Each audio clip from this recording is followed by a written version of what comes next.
इस पूरी डेवलपमेंट को 24 घंटे भी पूरे नहीं हुए, लेकिन टर्की की गवर्नमेंट और टर्किश प्रेसिडेंट अर्दोगान दोनों की तरफ से एक स्टेटमेंट सामने आ गई है जिसमें दोनों ने पाकिस्तान को बीच रास्ते में छोड़ दिया है, जिससे पता चलता है कि टर्की इस समय भारत के गुस्से का शिकार बिल्कुल नहीं बनना चाहता, क्योंकि इनको पता है कि हम मारे जाएंगे। तो उन्होंने वहां राइफलें रख दी और उन्होंने कहा माई बाप हमने नहीं जाना आगे लड़ने के लिए। इंडिया की जानिब से एक बड़ी स्ट्राइक होने वाली है। जिस तरह से इंडिया ने झेलम रिवर के अंदर पानी छोड़ा और इंडिया की जो मिलिट्री है लगातार एक्सरसाइज कर रही है, पाकिस्तान को इस बात का एहसास हो चुका है कि जल्द ही इंडिया की जानिब से एक बड़ी कार्रवाई होने वाली है। वो इस्लाम पसंद थे, तो इसलिए इंडिया में औरंगजेब के खिलाफ काफ़ी महाज है। आजकल भी आप देख रहे हैं वो किस किस्म की बातें होती हैं। न्यूज़ चल रही है कि टर्की ने 6 मिलिट्री ट्रांसपोर्ट एयरक्राफ्ट्स में हथियार भर के पाकिस्तान की मदद के लिए भेजे हैं। ये पूरी तरह से फेक न्यूज़ है। टर्की की गवर्नमेंट ने आगे कहा कि ये जो 6 प्लेन्स में हथियार भेजने का तो सवाल ही पैदा नहीं होता है। और हुआ ये कि टर्की की एयरफोर्स का एक प्लेन पिछले कल पाकिस्तान के एक एयरपोर्ट के ऊपर जो लैंड हुआ था, उसका प्योर पर्पस रिफ्यूलिंग था।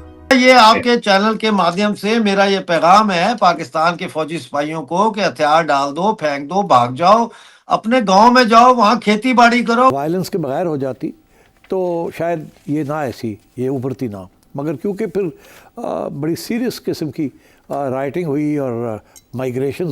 नमस्कार दोस्तों, पाकिस्तानी सिपाही भूखे मर रहे हैं और राइफलें छोड़ के भाग रहे हैं। इन्हें 2 वक्त का खाना भी पाकिस्तानी फ़ौज नहीं दे पा रही है, यानी कि पाकिस्तान की सरकार नहीं दे पा रही है, और ये लोग बातें बढ़ के करते हैं।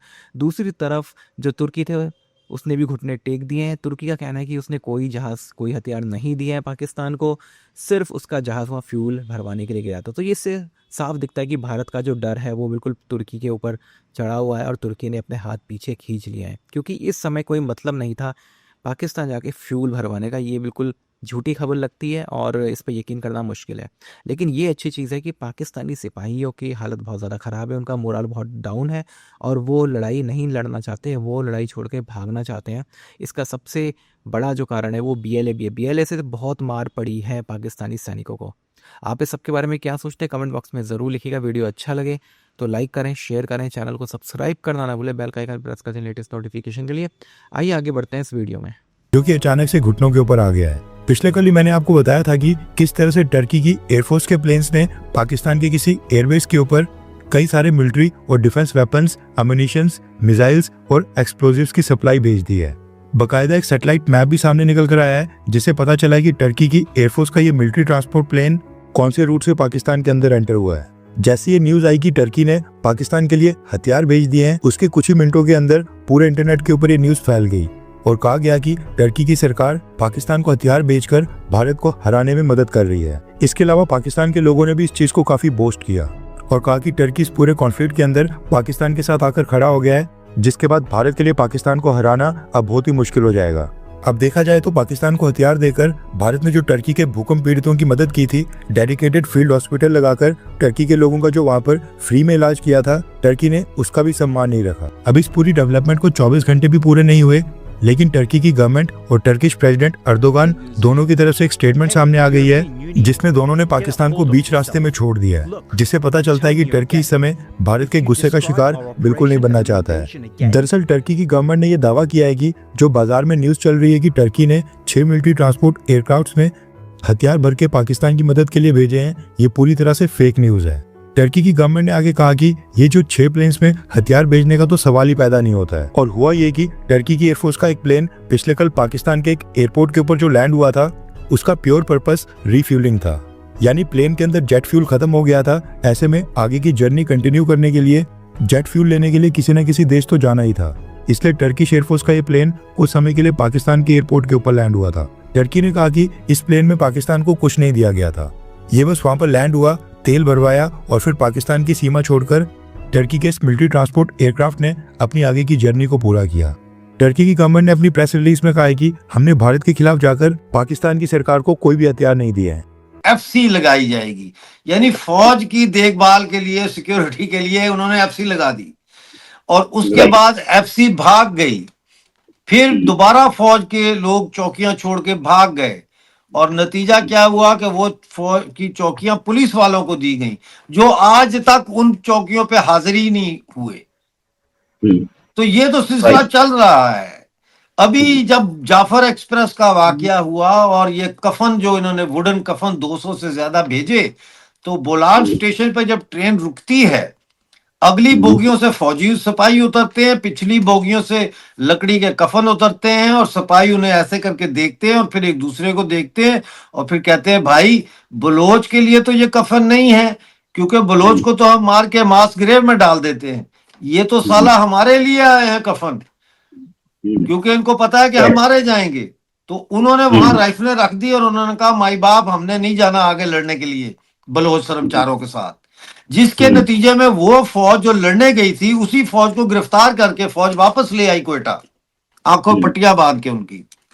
तो ये तो मास डिसर्शंस होगी, क्योंकि ना इनके पास ईमान है, कुव्वत ईमानी है लड़ने की, क्योंकि कोई आइडियोलॉजी नहीं है ना जिसके लिए कोई लड़ रहा है, कोई पर्पस इन लाइफ नहीं है जिसके लिए आप लड़ें।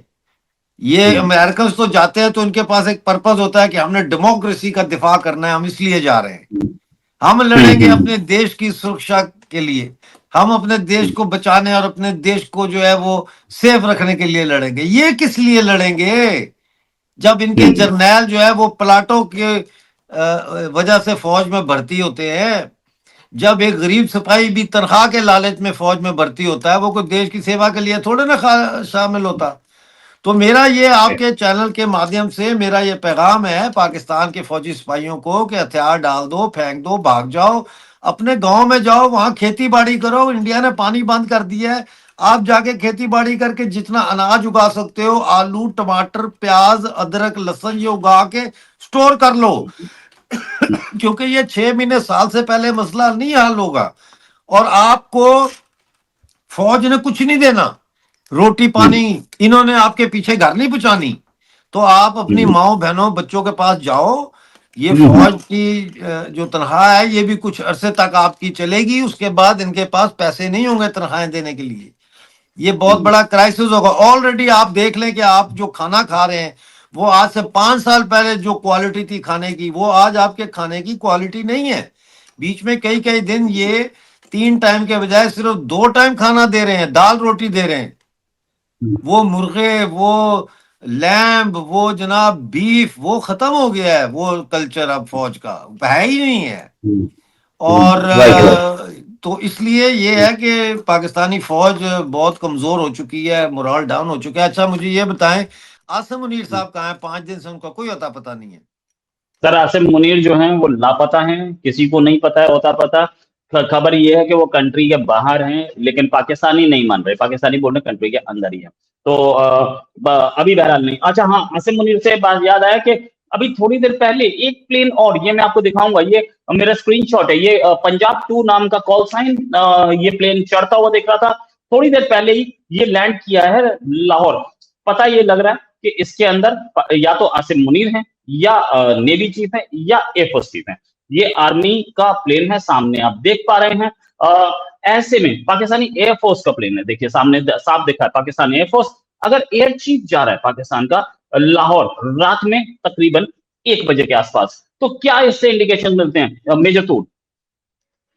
देखिए लाहौर से, देखिए लॉजिकली तो लाहौर में सारा इंफ्रास्ट्रक्चर है, इंक्लूडिंग एयरपोर्ट, इंटरनेशनल एयरपोर्ट है शायद लाहौर में। तो देखिए सर, एक तो लॉजिक ये है कि एक तो लाहौर हो गया, दूसरा ऑपरेशनल देखा जाए तो सबसे नजदीकी शहर ही लाहौर है, 40 किलोमीटर है। It is 40 kilometre from Amritsar. और मैं खुद फिरोजपुर में था, फिरोजपुर में हुसैनी वाला बॉर्डर से I think it is 60 kilometres by road.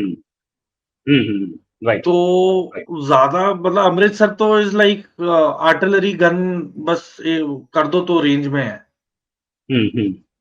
सो देखें सर, इनके ना बॉर्डर के साथ साथ वो है डिफेंसेस बने हुए हैं, बंद बने हुए हैं, ठीक है। तो हमें बेसिकली हमारे पास सब कुछ है, सैटेलाइट इमेज